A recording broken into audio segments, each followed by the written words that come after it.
Details చూద్దాం. ఆంధ్రప్రదేశ్లో ఆడపడుచుల అతి పవిత్రమైన మంగళసూత్రాలు బ్యాంకులకే పరిమితమయ్యాయి. ఆడపడుచుల తాళిబొట్టును ఇళ్లకు తెచ్చి ఇస్తానన్న బాబు ఎన్నికల హామీ గంగలో కలిసిపోయింది. అధికారంలోకి వచ్చాక బంగారు రుణాల హామీని అటకెక్కించే ప్రయత్నం చేయడంతో పసుపు తాడే దిక్కైంది.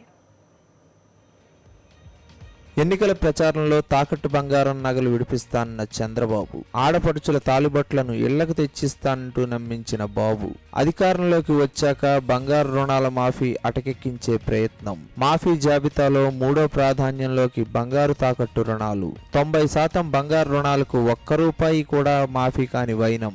అర్హతా పత్రాలు అన్నీ సక్రమంగా ఉన్నా మాఫీ చేయని ఏపీ ప్రభుత్వం. బ్యాంకులు, రెవెన్యూ ఆఫీసుల చుట్టూ తిరిగినా కనిపించని ప్రయోజనం. సాక్షి నెట్వర్క్ ప్రత్యేక కేస్ స్టడీస్లో వెల్లడి.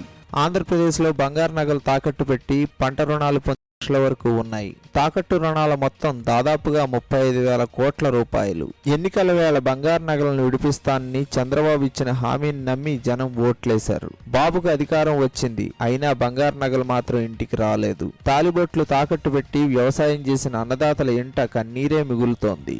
50,000 లోపు ఉన్న రుణాలకు విడతల వారీగా 2,000, 3,000 చెల్లింపులు జరిగాయి. ఇలా జరిగితే 5 ఏళ్లైనా తమ బంగారం బ్యాంకుల్లోనే ఉంటుందంటున్నారు ఆడపడుచులు. బ్యాంకులు తమ బంగారాన్ని ఎప్పుడు వేలం వేస్తాయో అని తీవ్ర ఆందోళన చెందుతున్నారు. ప్రైవేటు అప్పులు చేసి బ్యాంకుల్లో జమ చేస్తేనే నగలు ఇంటి ముఖం చూస్తాయి, లేదంటే ఇళ్లలో ఆడపడుచులకు పసుపు తాడే దిక్కవుతోంది. బ్యూరో రిపోర్ట్, సాక్షి న్యూస్.